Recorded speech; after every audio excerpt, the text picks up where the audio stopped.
يا حجة الله على خلقه،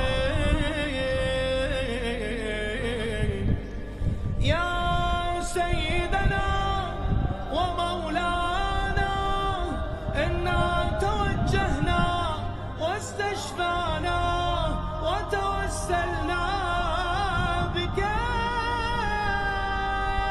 إلى الله،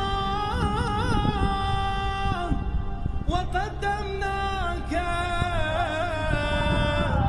بين يدي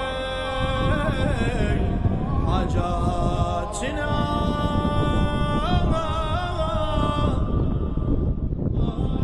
يا حجة الله على خلقه،